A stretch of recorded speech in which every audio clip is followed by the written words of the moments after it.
예수님과 같은 시대를 살았던 분봉왕 헤롯, 대제사장 가야바, 유대 역사학자 요세푸스는 모두 자신의 생애 동안 예수님보다 더 영향력이 있었습니다.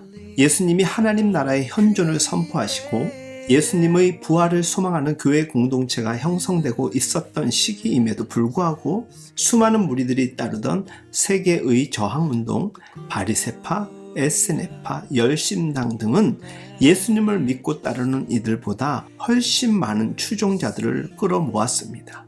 그때의 상황이 너무나도 놀라울 정도로 아이러니하다면 오늘의 상황은 좀 심하게 표현하면 너무나도 어처구니가 없는 실정에 가깝다고 해도 과언은 아닙니다. 우리는 이 놀라운, 아니 어쩌면 그리 놀랍지 않은 듯 이 모순 앞에 살아가고 있습니다. 우리의 신앙의 유일한 대상으로 고백되며 예배를 통해 찬양받기 합당한 예수님, 그러나 역사 이래 세워진 교회 수와 믿는 신자의 수에 비해 정작 따르는 자의 수가 그리 많지 않은 듯한 예수님의 공동체, 바로 기독교의 현실이었습니다. 한국 기독교인을 1200만 명으로 이야기하던 20년, 30년 전을 기억하십니까? 요즘은 400만 명으로 추정하는 의견들이 많습니다.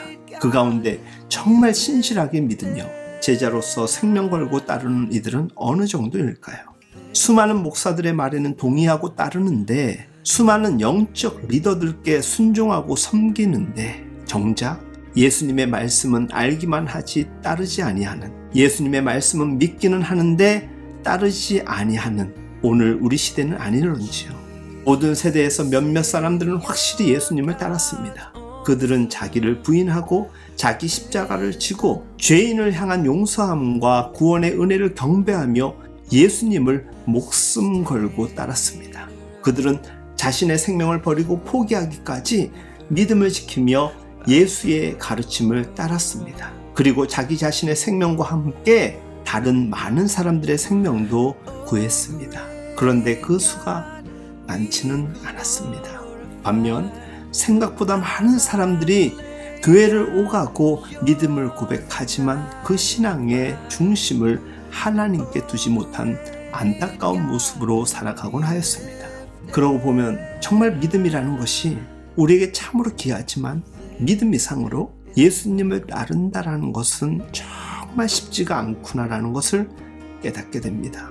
지난 한 주간 목회 연구 주간을 보내며 묵상과 기도 가운데 얻은 가장 큰 깨우침입니다. 그렇다면 우리 시대의 수많은 예수를 믿는다는 사람들의 이 표현은 엄격히 생각해 볼 때 정말 제대로 믿고 있는 것인가에 대한 궁금증을 우리 스스로에게 갖게 합니다. 믿긴 믿는데 흉악한 죄인임을 인정하지 못하고 자기의 의를 부정 못하는 우리 시대의 많은 사람들, 믿긴 믿는데 자기 십자가를 정작 책임지지 못하는 허울뿐인 그리스도인, 믿긴 믿어 영적 리더들을 따르는 듯한데 정작 예수님을 따르지를 못하는 오늘의 교회와 믿는 자들의 삶을 보게 됩니다. 정말 믿으십니까? 그럼 예수님의 가르침을 따르십시오. 예수님을 따라만 가십시오. 사람에게 흔들리지 말고 세상에 흔들리지 말고 주님을 따르는 삶으로 여러분들의 신앙을 증명해 보시기 바랍니다. 가정과 교회뿐만 아니라 직장과 사업장에서도 진짜 믿는 사람들은 어떻게든 따르려고 발버둥치는 사람들입니다. 수많은 무리들에게 묻힌 신앙을 가진 채 믿노라 따르노라 쉽게 말해서는 안 됩니다. 예수님은 제자들을 부르실 때 말씀하셨죠? 삶의 문제 앞에 낙심된 자들에게 말씀하셨습니다. 나를 따르라 라고 말씀하셨습니다. 나를 따르라. 목사가 아니라 장로가 아니라 권사요 리더가 아니라 하나님의 말씀을 따르고 하나님의 말씀을 지켜 행하는 자들과 함께 따르라는 것입니다. 말씀을 따르면 사람에게 충성하며 발생되는 문제로부터 자유할 수 있게 되는 것입니다. 하나님의 사람으로 부름받은 우리 모두가 주님의 부름 앞에 거침없이 담대하게 따르는 자 되길 예수님의 이름으로 기도하며 응원합니다.